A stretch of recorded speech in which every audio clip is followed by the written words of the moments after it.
হরিকে সবার নিকট আমার আমার প্রশ্ন হলো, আমরা সবাই জানি গ্রামের মানুষরা সাধারণত চালাক হয়।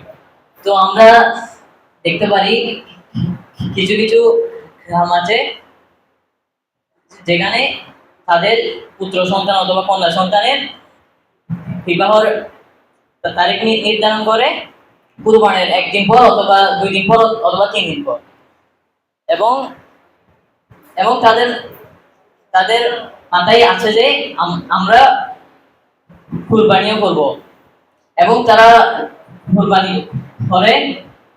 তো তারা কুরবানির গোশত জমিয়ে রাখে এবং তারা ওই মাংসগুলো দিয়ে বিবাহ বা অলিমাতে দাওয়াত খাওয়ায়। এখন আমার প্রশ্ন হলো, তারা যে কুরবানির গোশত দিয়ে অলিমা বা দাওয়াত খাওয়াইছে তা কি সহি হয়েছে, এবং তার কুরবানির উদ্দেশ্য কি আল্লাহর কাছে কবুল হবে?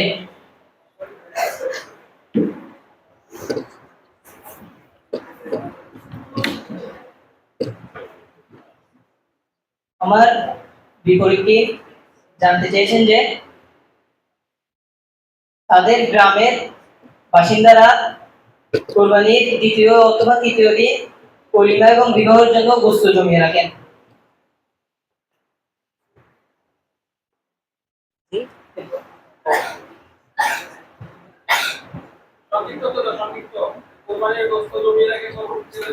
জমিয়ে রাখে এবং তারা বিবাহ এবং অলিমাতে সেই বস্তুগুলো দাওয়াত দিয়ে খাওয়ায়। মূলত হচ্ছে কুরবানি হচ্ছে একমাত্র এক ধরনের ইবাদত। কুরবানিটা করতে হবে একমাত্র আল্লাহর সন্তুষ্টির জন্য। যদি কোনো ব্যক্তি কুরবানি একমাত্র আল্লাহর সন্তুষ্টির জন্য করে, তার জন্য ওই কুরবানিটা সহিহ হবে। আর যে ব্যক্তি কুরবানি অলিমা অথবা বিবাহ খানাদানের উদ্দেশ্যে যদি কুরবানি করে, তাহলে তার প্রতি কুরবানি সহিহ হবে না।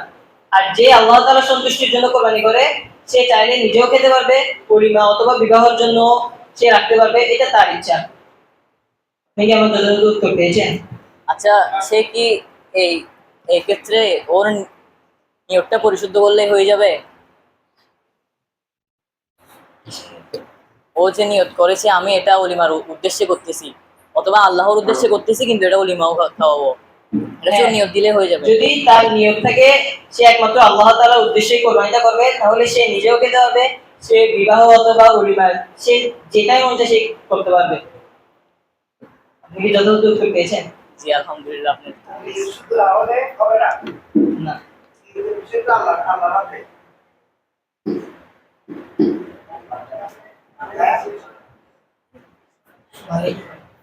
এই হবে না বলছে সবই লোক বুঝে গেল সবই হবে না, এটা দিতে পারি নিয়ত করে কাজ পয়সা করতে পারবেন বিষয়টা তো এটা আল্লাহ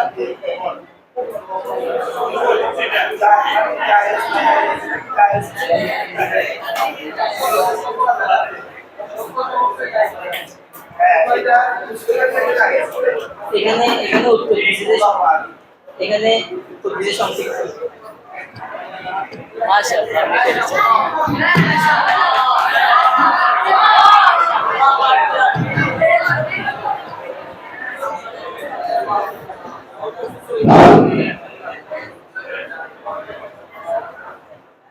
ফারিদুল মাসা এর কাছে আমার একটি মাসালা জানার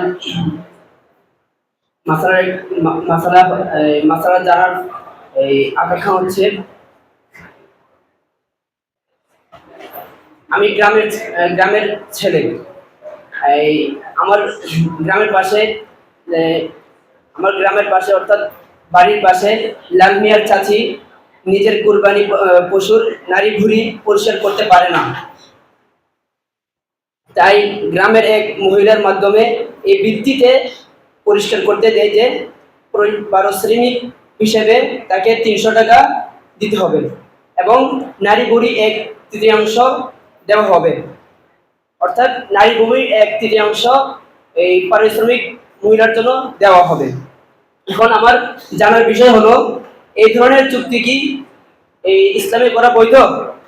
আর যদি বৈধ না হয় তাহলে মূলত এই পশুর চামড়া বা এর টাকা কারাই বা প্রকৃত হকদার? আশা করি এর যথার্থ উত্তর জানিয়ে আমাকে বাধিত করবেন। প্রশ্নটি আবার বলবেন।